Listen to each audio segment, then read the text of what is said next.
Hi, time now for better food. Easter Sunday is a time to make memories and spend time with family. Okay. A lot of people like to do that over brunch.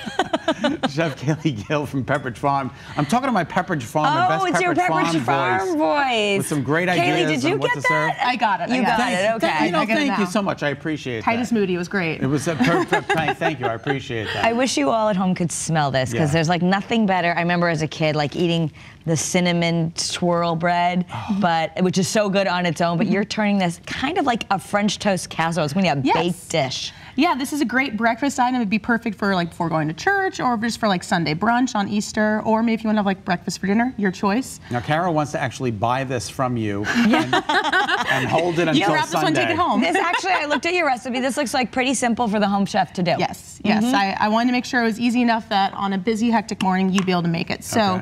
As we get the bread prepared in the pan, if you wouldn't mind adding the eggs and the milk to that bowl in front of you. Okay. We just want to spray it. It'll help the bread release better after it's been cooking. 4 whole eggs. Yep, 4 whole eggs, about 2 cups of half and half. Oh, I like your 2 cups of half measuring and half. cup. Thank you, yeah. It's squishy, like I've never seen a squishy measuring cup. Okay. That makes it easier to pour. Okay. Yes. And then we have 3 tablespoons of sugar. Okay. We have about a half teaspoon of cinnamon or so. Put all that in Yep, all there? of it in there. Okay. Yeah, so this is a low-cal dessert. Oh, yeah. French toast casserole. It's Easter. You got to eat the brunch. Okay, and this is cinnamon and... A little bit of salt, about a 1/4 teaspoon. Okay. And look what Kaylee's doing. So that's easy. Basically, you're just taking it. It's already done. Take it right out of the... Yep. And is it one package? That's all you need? One package, yep. So easy. And this is vanilla, maybe? Yep. Half a teaspoon of vanilla. Okay, would you like me to whisk it? Yep, go ahead and whisk it. Isn't that clever? And you line it so it kind of follows the same pattern. Yeah, I just like it going opposite ways. Then we don't have 2 sides that are sloped down on the same side. Oh, okay. Keeps it even. So one side and then the other slope. Okay. Yep, and keeping it shingled like that will help us so it all bakes evenly and gets covered evenly. So we got to just whisk it till those 4 whole eggs are kind of really well blended. Oh, there's still one in there. Got to get it. Okay.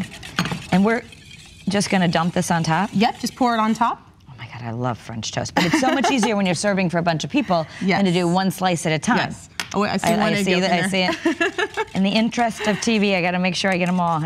I'm doing it too fast, but at home you could take a little bit more time to whisk this. Yes, definitely. Okay. Perfect. Okay, so you can just go ahead and pour it all over. And if we just pour it over, we might not get all of the bread covered. So I just go along and I kind of quick lift up each piece of toast. You do, do you? Yeah, just to make sure that it gets coated with the milk and egg mixture in there. You don't want any like dry pieces. Just like if you have a dry piece of French toast, it's kind of unappetizing. Exactly. Make sure they all get soaked. Yeah, perfect. And yeah, so I just kind of quick come in here, press them down, just that mixture. Make sure, as you can see, kind of in the bottom there, it gets a little dry. Yeah. And then over here off to the side, I have a streusel mixture I made. This is totally optional. It has nuts in it, so if you have people in your family that can't have nuts or allergic to it, you could substitute in dried fruit or just omit the nuts completely. My whole family's nuts, so I appreciate it. But I mean, that's what's going to give you the crumb topping like you have. Yes. So did you make that ahead of time? Could someone make it ahead? Yes, I make it 2 days ahead, and you can put it in the fridge, and that'll also help you crumble it up. And what's in the streusel mixture? Just 1 tablespoon of butter, about a cup of brown sugar, 1 cup of pecans, and a little bit of cinnamon if you want to add extra cinnamon to it. And you just kind of mix it together and then let it together. chill? You can mix it by hand. That's my preferred method. Just clean your hands first or wear plastic gloves if you have them, kitchen gloves. Or if you want to use a mixer, you're welcome to as well. Just add the pecans in at the end. And you can see it doesn't completely fully cover it. Doesn't. But that's okay because it melts, all that sugar and butter melts, and it just helps cover the whole thing. And since there's butter in the topping, you don't have to worry about adding extra butter to your casserole once it's baked. We got about 1.5 minutes, Kaylee. Perfect. So to finish it, just add a little bit of powdered sugar on top. Oh, make it pretty. Yeah. All right, so that one in the oven, how long did you bake it for? I bake it for about 40 minutes at like 350, 375. And then people can just, and so that's so great because it's hands-off time, you know, it can just be in the oven.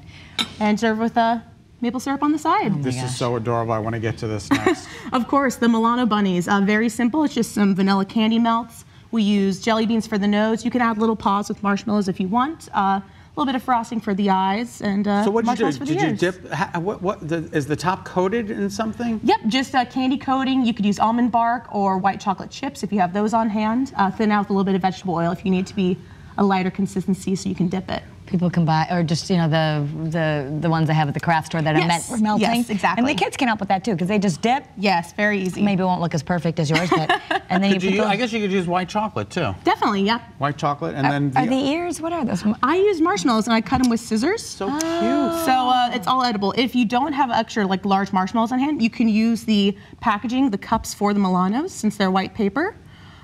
They become the ears. They can become the ears as well. But if you want to have a fully edible one, you can use some marshmallows there. You're not trying this? Go ahead, Kara. Give it I know. Give it a swirl. Get it? Give it a swirl. Did you get that, everybody? All right, I'll be here all week. Enjoy your salads. How is it? That's so good. Really good. All right, for more recipe ideas and to see a list of products, visit pepperidgefarm.com.